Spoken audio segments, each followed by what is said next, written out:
Hey, good afternoon, everybody. Welcome to the third Hubcp Live Lounge. And for those of you that were anticipating seeing the smiley face of John Maffioli, I'm afraid he can't be here. He's actually on cloud nine because himself, Charlotte, had a baby yesterday evening, Oscar. Everybody's doing great, and we send all our best to them. So instead of John's smiley face, you've got mine. So apologies for that early on. Just before I introduce our speaker today, I just thought it would be worth reminding those that don't know, or reminding those that have an awareness of Hubcp, what it's actually all about. Well, I'd suggest that right now, having a community that brings together people with shared values, people of a like mind, is more important than ever. And Hubcp was created specifically for that. In these crazy, surreal times, we also realized that clearly physical events weren't possible, which is why we created the Hubcp Live Lounge. Already we've had some great speakers from Velocity and Grenade, and we got an absolute cracker today. What is important about the spirit of Hubcp is that it represents the maverick, the entrepreneurial spirit.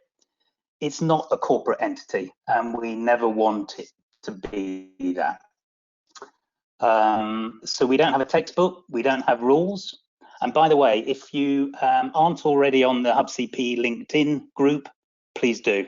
There's some great stuff on there, well worth spending some time there.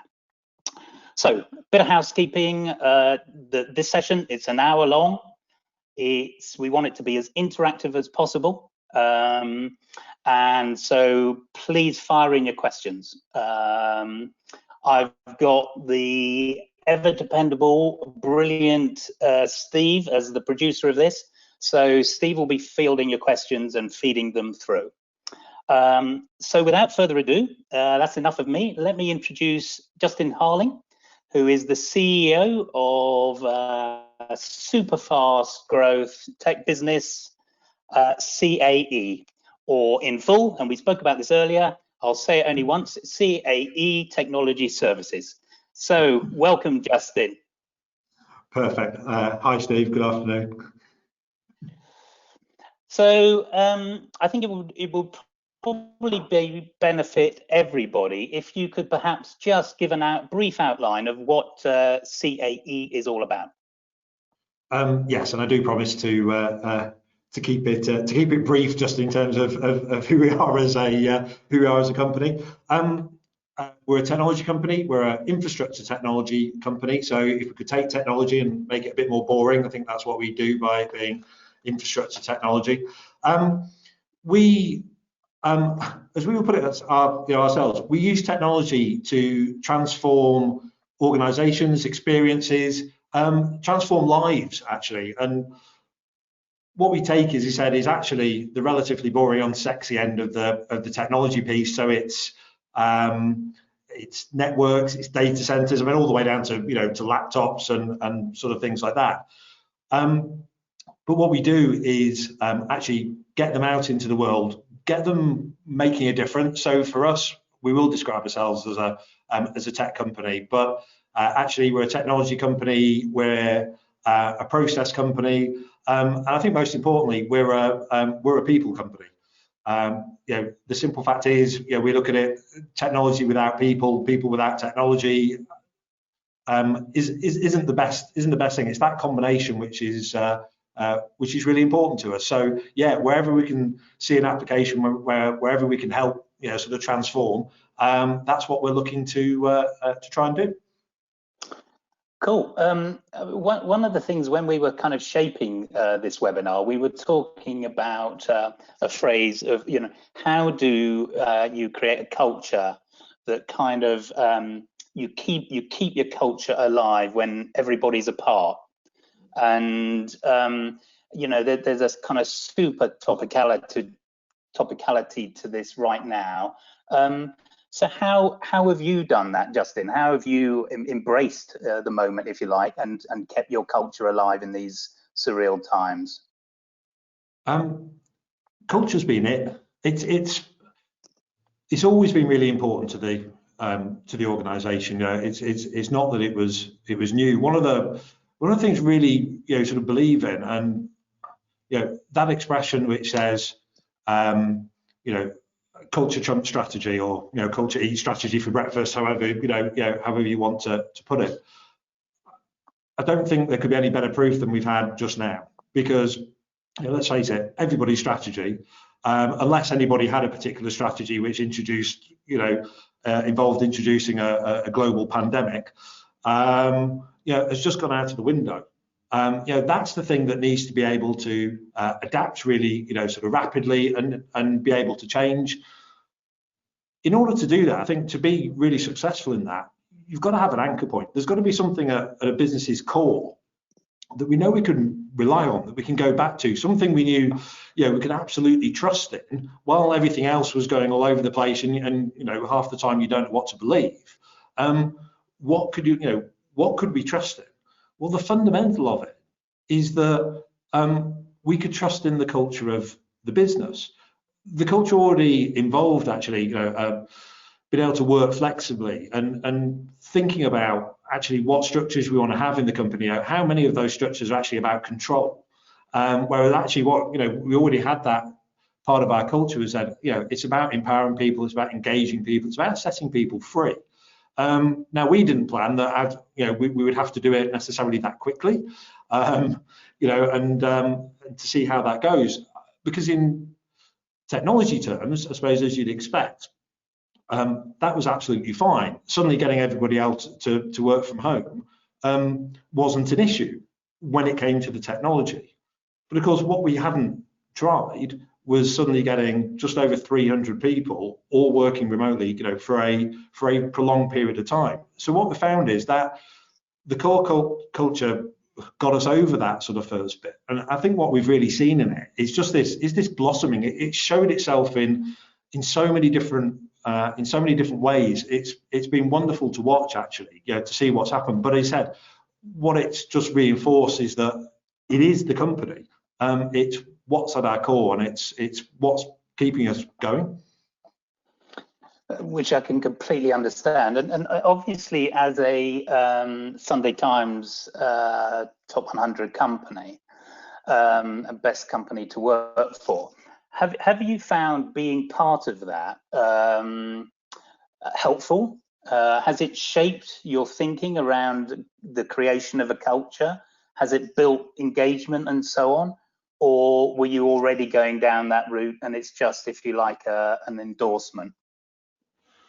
I think you have to be really, really careful with best companies. Love what best companies do, but actually for a particular reason. Our journey with best companies actually have been sort of quite a long one, and got a decade ago actually is when we first looked at it.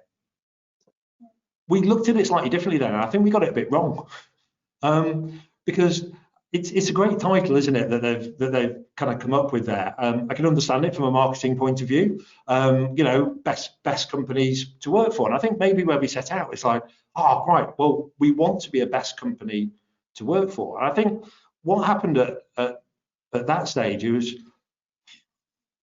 I don't think we thought enough about what that actually meant. We talked about it a lot. I think it had a positive impact, and there were things that we put in place on the back of it, even back then, which were definitely better for the business. But I don't think we'd really understood what it was actually all about. And that's actually, as we began to understand that, and as the business grew really rapidly, we stepped back from it a while and did a lot of stuff internally, thinking, oh, actually, we need to be doing this properly. Because, if I'm totally honest, I think when we first went into it, we probably played at it a little bit. That top 100 list felt like the goal, and it just shouldn't be. You know, that isn't the point of it. What changed, and where we get to now, is that going through that process, I actually think is really important. What it's great for is the level of feedback that you actually get is fantastic, particularly if you allow people to be open about it. So we deliberately go out there, you know, say, look, we want everybody's, you know, honest feedback. We use this. It is completely anonymous, you know, but we're going to use it. It's going to make a difference to what we do.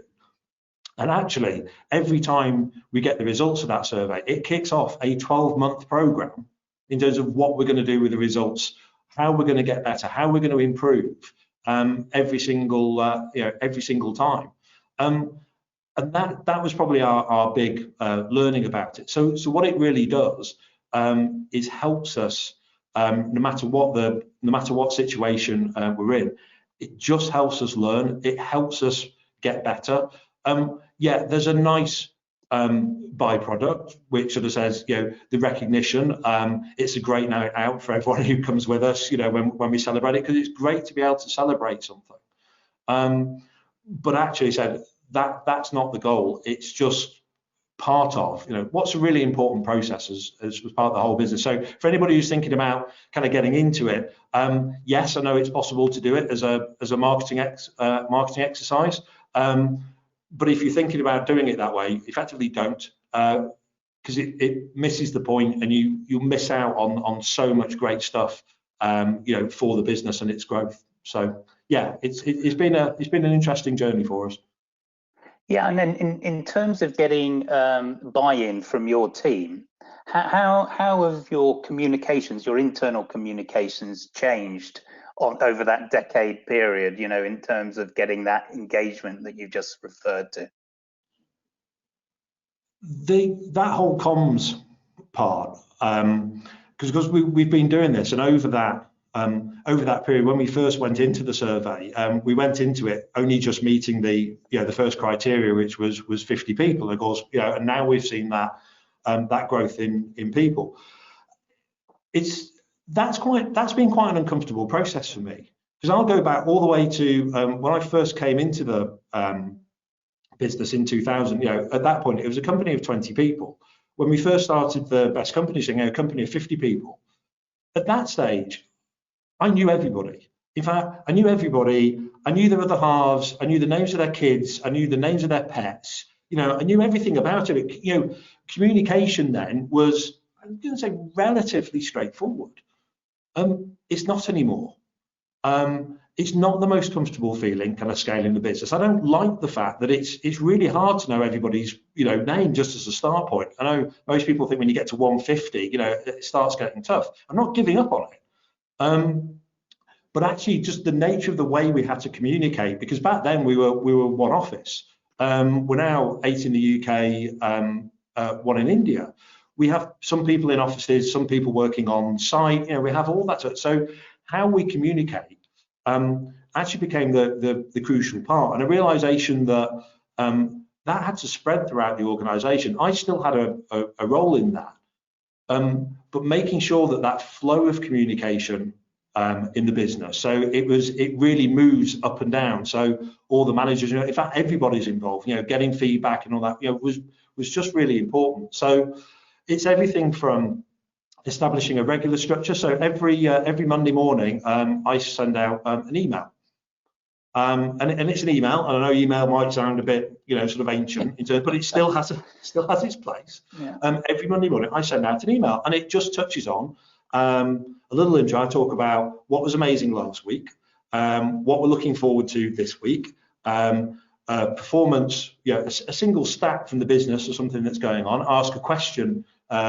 You know, kind of every week, and it also allows me just to share a bit of just what else is going on in the business and in my life as well. I've had advice on all kinds of topics because of Monday morning mails.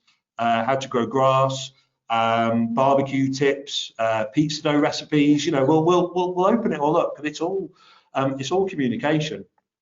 We then use, as you can imagine, every other tool, you know, you can think about there. Different people within the organization look at communication at different times. They want different methods. Some will think it's an email is ancient. So it's all the way up to we have a communications app, which allows us to put things out on every single device within the company, you know, including, you know, mobiles, and it's delivered in that kind of you know, sort of app sense. So I think what we found is you can't communicate enough. I think that's been the, kind of, nobody's ever said in the business you're communicating too much. And actually, I think we've had to change that, but really embrace that part of it. Well, Steve's just let me know that we got some fantastic questions coming in. So perhaps now is a really good time. Steve, do you want to just fire one of those questions in? Yes, you can hear me okay? Yeah, sure can. Okay, so this is from Helen. I'm finding that our employees are allowing their work-life balance to suffer through home working, taking lunch breaks, switching off in the evenings, where people feel they need to be seen to be logged on and proving how hard they're working. How have you found this transition difficult? Have you found this transition difficult, and how have you made this transition? That's a great question. Sorry, Steve, can I check? Is that Helen or Heather? That was Helen. Helen, thank you. Helen, that's a great question, because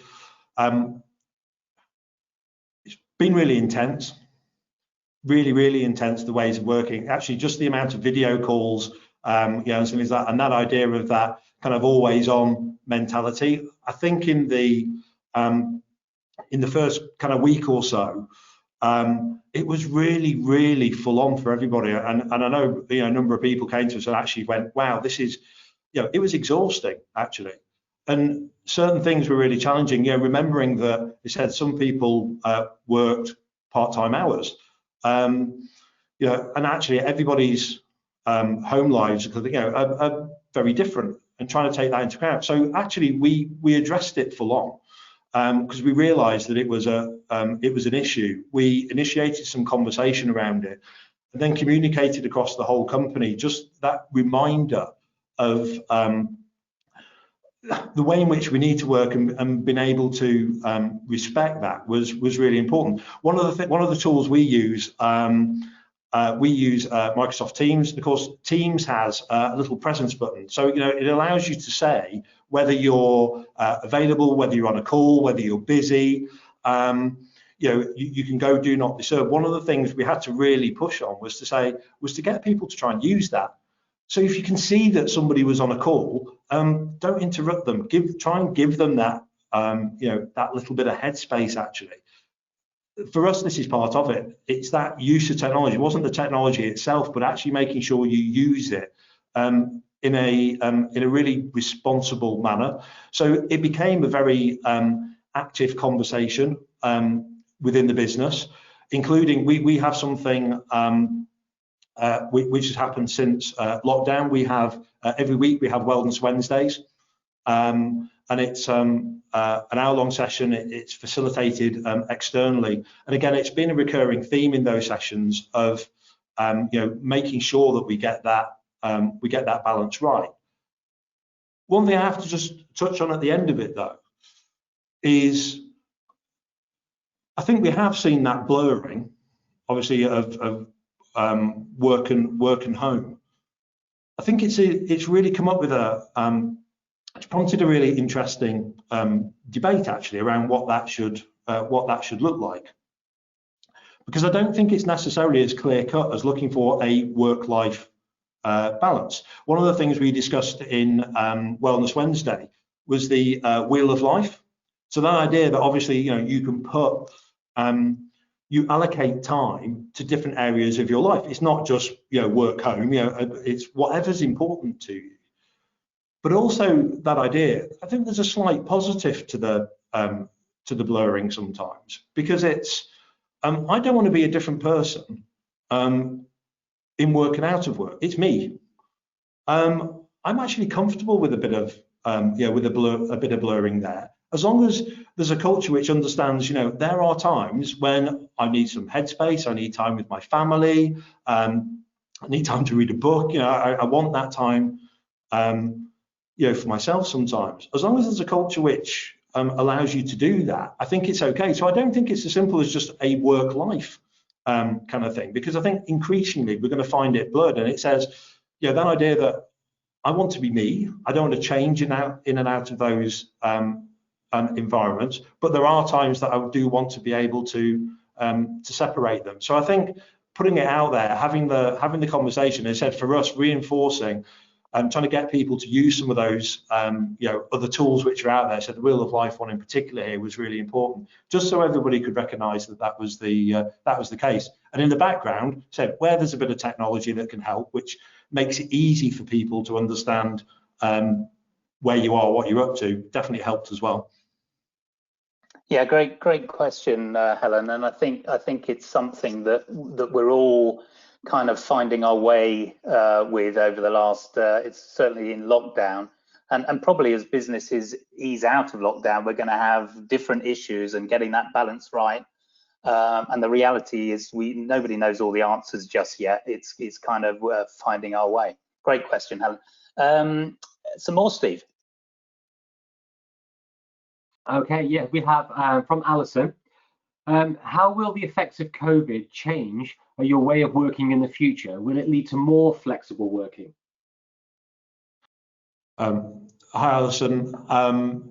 Yes, I think let's put it out there. Yes, it will. We had a degree and probably quite a relatively high degree of flexible working anyway. So, but you can still see it. You can still see it increasing.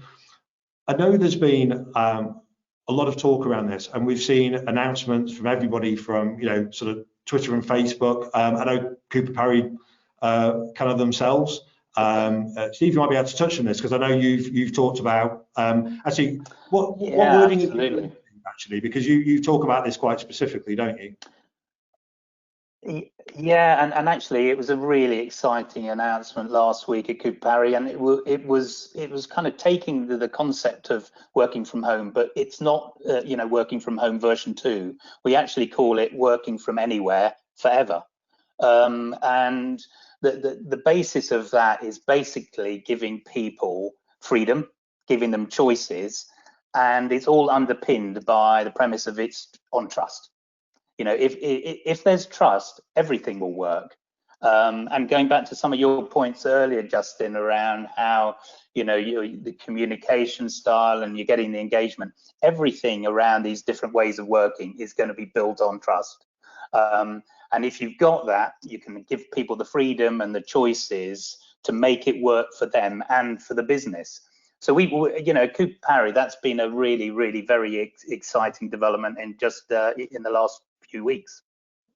And I agree with you. I thought I wanted you on that because I know the wording is really important, and I know it was chosen kind of very kind of specifically there. You're right. The level of trust is important. Again, when I come from a technology company, yes, the technology exists to be able to see what everybody's doing all the time. How many hours are people logging on and sort of things like that. We don't look at that.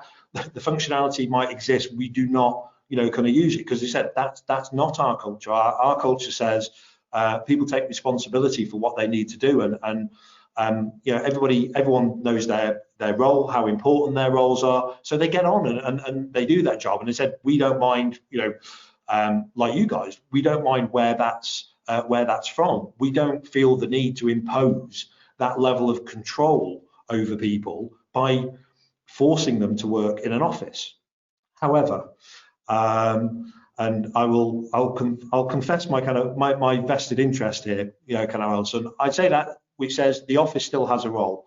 Now, I'm particularly passionate about this because 2 weeks into lockdown, we exchanged and completed on our new head office. So we've just spent millions of pounds on a new building. You can imagine that was a very tough, very conscious decision to make at that stage, because that was us thinking about, well, wow, we've increased the size of our HQ. We'll increase it by over 60% at a time when there was lots of commentary which says, well, yeah, we're going to have more working from home. Absolutely, we are. But actually, we still think there's a really important role for the office. What it's allowing us to do, and we're fortunate. So tomorrow, I've got meetings with design companies to talk about what the design of that office looks like. I'm glad I'm doing it now. I'm glad I didn't do that 6 months earlier, because now we can really think about what that space actually needs to be and how it best works for people. because we do believe it has a role. There's a social side to the business. There's a collaborative side to the business. There's a well-being sort of side here. There's a mental health aspect here as well, which says offices absolutely have a role. It's just finding the right balance. And I think for us, really importantly, this next bit's going to be really tough. Having everybody working from home is more straightforward because everybody's in the same situation, can manage that. That is going to change moving forward. And we're really conscious about making sure that if somebody's working from home, if somebody's working from a customer site, if somebody's working from the office, they experience the company in the same way. So nobody misses out on anything, nobody feels like they're communicated to differently. That's going to be tough. I think that's going to be the bigger test actually of what we're going to do and where we are is going to be able to manage that part of it. So yeah, yes, we do think there will be more kind of working from home, and actually, yeah, it's going to make life much more complicated and much more interesting moving forward. But we'll still have offices. I mean, that's fascinating, and the timing. I mean, on the one hand, it was diabolical, 2 weeks into lockdown, but your point that actually you hadn't got as far as having the conversations with the designers. You hadn't gone too far, so that you can actually pick it up and almost certainly the building, certainly interior of the building will be completely different to the one that you envisaged pre-lockdown. It really will. Just thinking about the types of spaces and how they need to work and what people will use that for, just think is all important, and it does. We're recognising that as as a opportunity to be able to do that. But as I said, if nothing, we have proved, and I think a lot of organisations have. Everything can be, every function, and even those ones that we were really nervous about getting to work from home, because you said, not a technology problem, we knew that was possible, but actually, how do we get those teams, would they work, effectively? There's a great part is, I've got to say, another one of those confession moments. For a tech company, we still have way too much paper moving around the offices and sort of, too much stuff being printed, sort of things like that. Well, that stopped. We've gone paperless. These are all the sort of types of things of just proving just how much it's possible to do in that way. I think ultimately it's been a great experience and one we want to make sure we really embrace moving forward. Cool. Steve, I believe there's some even more questions coming in. Do you want to fire some of those across? Yes, of course. So the timing was perfect. Ollie just asked a question about the differences about when we come out of lockdown. Ollie's asked, we're now all working from home and it's working amazingly well, but what challenge do you expect when some are working from home and others are not? Now, I know you covered that slightly, but he's asking specifically, what are your insights on how to maintain all the gains we've seen when the picture becomes more complex? I think part of it is some of it recognizing what works best from home, what works best, in the office.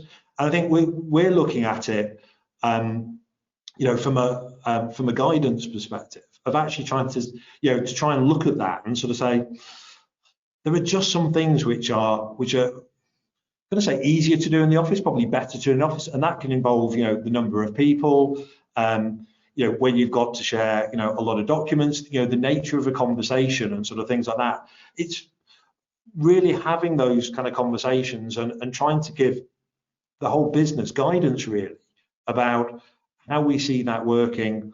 Part of it we know, much as though, we'll say you can work from home, it's absolutely fine.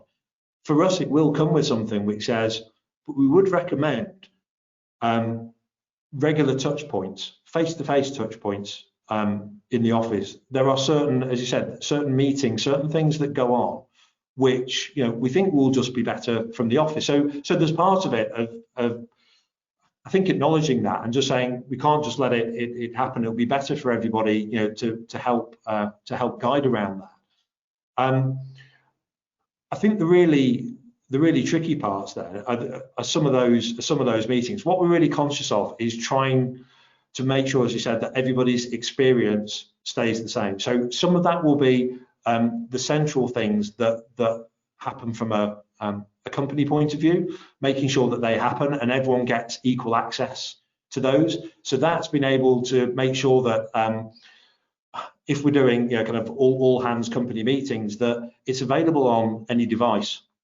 So, you know, you don't have to have a laptop, you know, because if you can't get to it at a particular time, you know, you shouldn't be cut off from that communication. So that ability to make sure that you can, however somebody's working, making sure that, you know, people can use mobiles and things like that, actually just making it as easy as possible for people to be able to do it. Just being really conscious that they said we don't want to create that divide, and it is going to be hard because it's even thinking about you know, the language that we use and how we're going to talk to people. Said not making an assumption where somebody's you know, where somebody's going to be, and I think this is where the over communication helps. What we're finding is any message that we're talking about and we try and put out, we put out in multiple different ways. So it will go out on the app, it will go out on email, we'll then put a reminder of it on the Monday morning mail. You know, just keep communicating, knowing that, as I said, different people are going to just be picking things up in different ways. So the more avenues there are, the more angles there are to be able to communicate people, and that includes face-to-face, the better, because otherwise we're really conscious of the danger of inadvertently cutting people out to certain things, which is absolutely not what we want to happen. Yeah, and Ollie, I think it's a really relevant point in terms of picking up on some of the positives that have come out of this time. You know, the people challenging the need to get into a car and commute everywhere. I mean, it's you know, fundamental things, not just for businesses, but for the environment as well. And I think there's been a massive sort of mind shift, if you like, in terms of everybody's thinking around it. And challenging, you know, does it make sense for 40 people to congregate in a hotel, you know, for a conference anymore? You know, big issues. But you know, your point, Justin, around that balance between human interface, which is really important with social animals, and making it appropriate and relevant. And I think some of the thinking that we're all doing, you know, now is clearly going to shape the next 6 months, 12 months, 12 years, without doubt. It really is. I think we've seen. I think we've seen a terrible example of it. House of Commons over the last few days, you know, has been that really kind of hot topic. You know, this amazing row breaks out about how they should vote, and that thing, no, everyone's got to come in to, you know, well, I think that just, you know, kind of, it doesn't work. You can't be that that black and white about it. You know, what they haven't done, you know, the answer there is, well, surely, you know, it's a vote. You know, there's got to be a way of, you know, enabling that, you know, people being able to show their preference. That isn't difficult. But you do wonder how much of that is actually about control. You know, this must be the whip's worst nightmare, not actually kind of, you know, having them on hand to be able to do it. But that's because, you know, that's the culture. You know, it's not for us. It's allowing people to do it. But it's also then rethinking. In September every year, we have a kickoff event, a whole company kickoff. And one of the things we normally do is get everybody together as part of that. Well, we're just not going to be able to do it. So we've had to completely rethink that event. And that's, as I said, using a combination of a video. It's using, but as I said, still using some face-to-face, but also actually going back to some of those kind of physical things as well. And we talked about the blurring between kind of work and home. We know as part of that, we'll be sending things, you know, physical things out to everybody's houses, kind of those, because we know that's going to be the way to be able to kind of communicate with them. You know, now that could really work. So yeah, it's really rethinking everything, and from our perspective, not just saying we can or can't do certain things. You figure it out. There's definitely going to be a way to do it, even if it's more complicated. The danger is in the can't mindset. And how, for example, Justin, are you tapping into the ideas from your business? What radical ideas are you able to feed in from the rest of your team? The great part of it, is said we've used technology. It's helped. There's definitely a way of doing that. But the biggest reminder that we've had is that it's the people side. The amount of things that have come out. Allowing so many people within the organisation to share what they're doing. Part of our culture, and as we do put it down, we talk about stories and ambitions, and effectively that's our past, that's our future. But the really important side of that is it's personal. It's down to the individuals. The number of ideas that have been created at the moment, Wellness Wednesdays have just taken an absolute life of their own and spawned all kinds of communities within the business. We now have a CAE book club that people get involved in, and I think the crucial thing there was it's hosted centrally, but every quarter everybody in the company can buy one of the books on book club, stick it on expenses. It doesn't cost them anything. They're able to do that. There are health communities that have been kind of created. There's ones around nutrition and diet. There's one around mental health. Lots on exercise. There've been all kinds of challenges going on. May we had a challenge. We had a walking challenge for everybody in the business, which was fantastic. Which was great fun. We did collectively, sort of successfully managed to walk from our Brighton office to our office in Hamilton in Scotland, which is great. But all the other things kind of in there as well. Again, more blurring of that kind of work-life balance, because part of it's been involving families kind of in there as well. And actually, because it's now acceptable, kids are going to be on calls and sort of thing, they get interruptions. Some of it's just embracing that, and actually going down that kind of route. And that's been really important to us to just allow that to happen. For me, the most spectacular thing there is just being how engaged everyone's been and how much everyone's sharing at the moment. Has been fantastic. So for us, for everything that the technology can do, it's nothing compared with the power of that technology in the hands of our people. Okay, good one. Steve, you got another couple of crackers, I believe. Yeah, we've got some great questions coming in. One here from Agri. How is CAE's culture perceived by their customers, and how do you get the feedback? So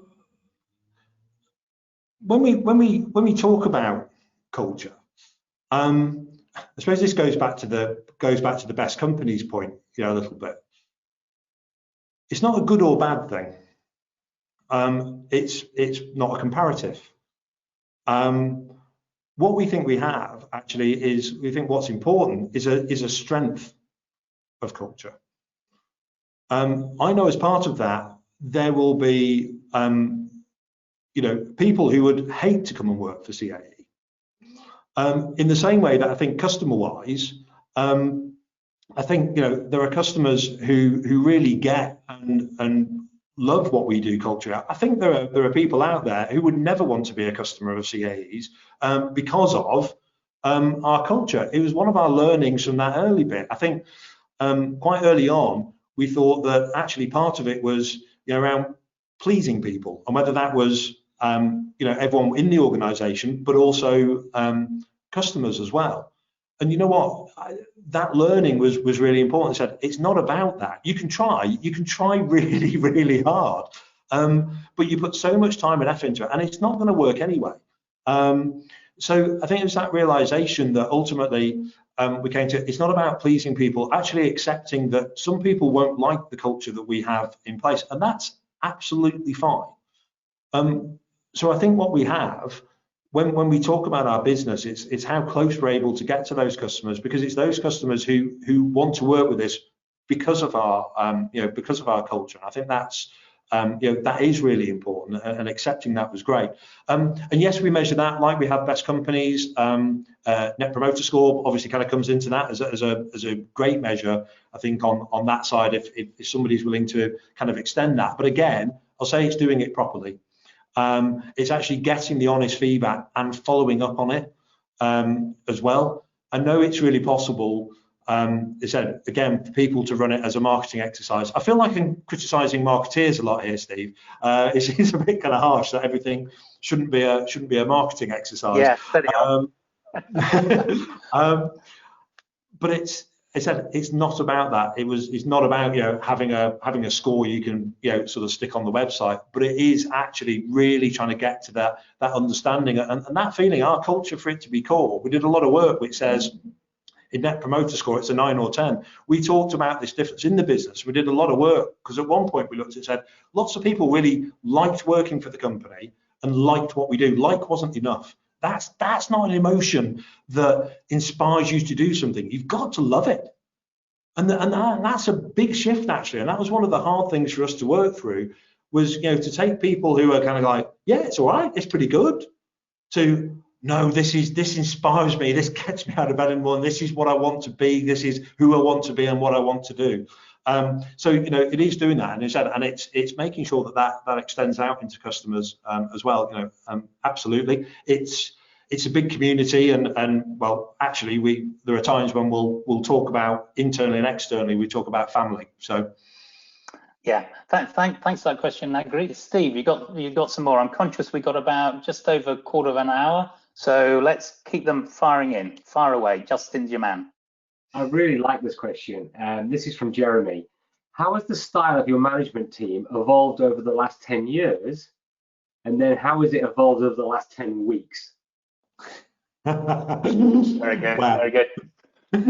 Thanks, Harling. Over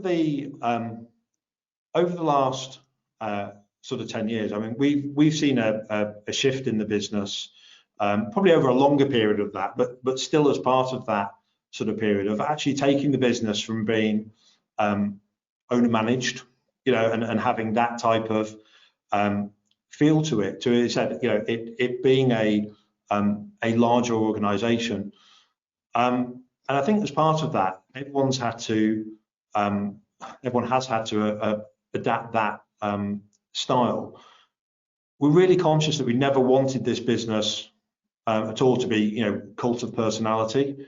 I think actually over that 10 years, it's probably taken that long for the culture to really emerge and be like that, and for it to be aligned. And I have to say, as part of that, there have been changes in the senior leadership of the company where that hasn't been aligned.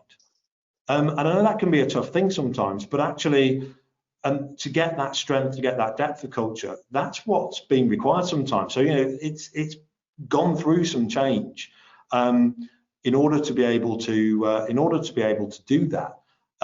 We've talked a lot about just how authentic that management needs to be. That people need to be able to relax into it. It said this idea that our management has moved away from process and control to that actually is been able to trust in the culture to get things done. And that's really important, because one of the other points there is that our culture needs to, I'll talk, about me personally. The culture is what will outlast me. At the point, whatever that is, that I don't exist within the business, it's the culture will take over. I am part of that. I am just part of that culture. That culture will outlast me, and it will continue, and that's really important to us. But actually going through that process and accepting that has actually been really tough, and the way that everyone's had to act, to the level of communication and things, has changed immeasurably. What the last 10 weeks has done has been a really great reminder, of what that actually means. Because I think there are times we slip into bad habits. We get lazy around communication. We make too many assumptions, around what somebody's doing and how they're doing it. So even as a senior leadership team, we have a Monday morning call. The Monday morning call is, what are your priorities for this week? We have a Wednesday call. Our Wednesday call is the one where we focus on what's actually going on with Corona and what announcements we've had from government and those types of things. And on Friday morning, as a senior leadership team, we have a Feel Good Friday call. And that's hey, what's been great during the week? The use of the word but on that call is banned. So there's no, oh, we did this, but not allowed.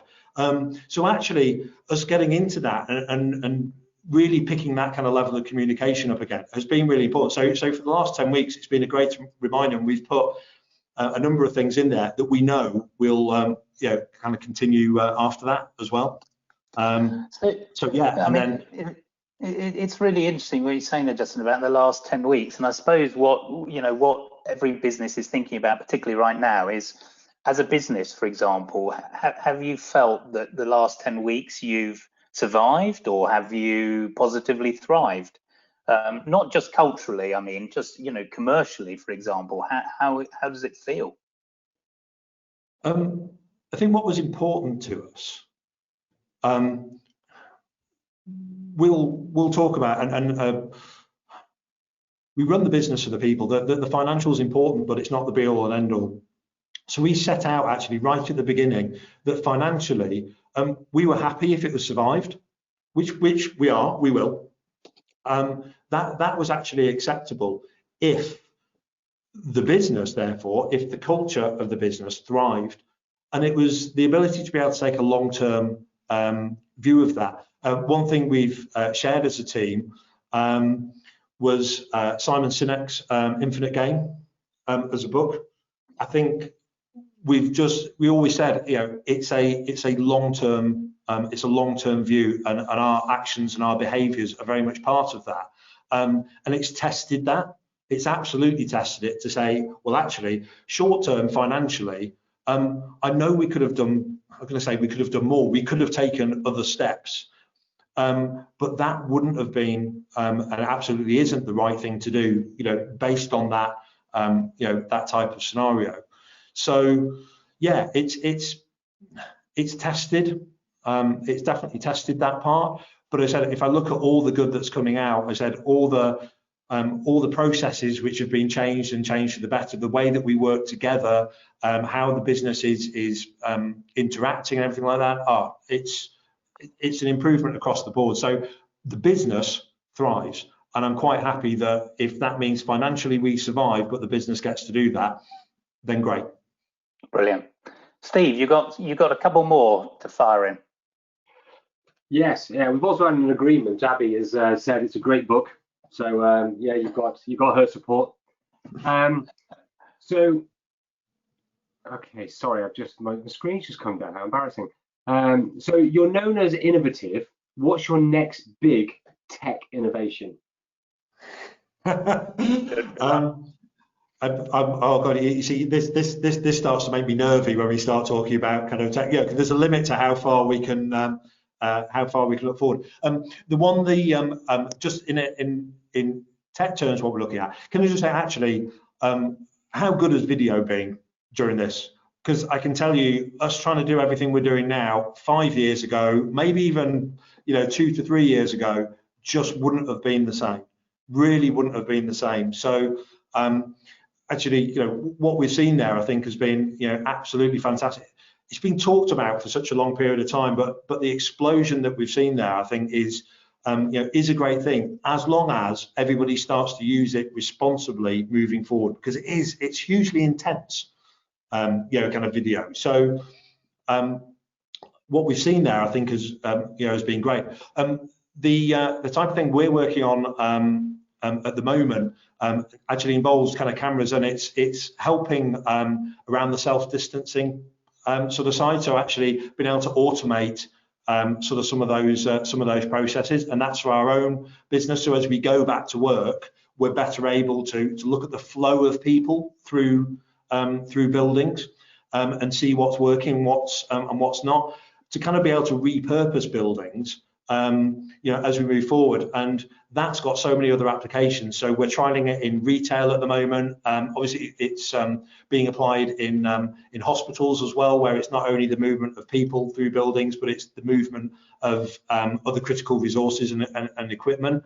So actually, what we're able to do there is really exciting, actually, particularly because, as you said, as we're thinking about how we repurpose buildings, universities are exactly the same. That's work we started before this, actually, about how do you get the best use of space? How do you make sure it's used effectively, but it's used safely as well? So really excited about the developments in that space. There's loads of work to do, and our technical team are chomping at the bit over that one, and really excited about what's going on. Great. Steve, last 5 minutes or so, do you want to fire another one in? Yeah, well, actually, I've got a personal one because I want to put you on the spot. I remember when we were talking, building up to doing this event, I asked you a similar question about innovation, and your answer had nothing to do with tech. Can you remember what you said? So, and it's hard not to get excited about the technology. What we've found, though, and what it has reinforced, is that whole piece which says it's the people. The tech can't replace the culture. There is no way that there's no way that happens. What I'm most impressed about is actually how our people have adapted to use the technology, and I still think it's going to be the crucial issue. Back to Ollie's point, kind of earlier, actually, about how it works, kind of moving forward.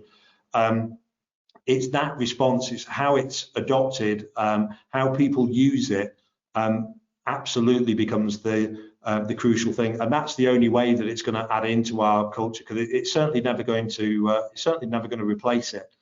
And that's the bit that we've seen, more than anything else, how people are actually been able to use it has been crucial.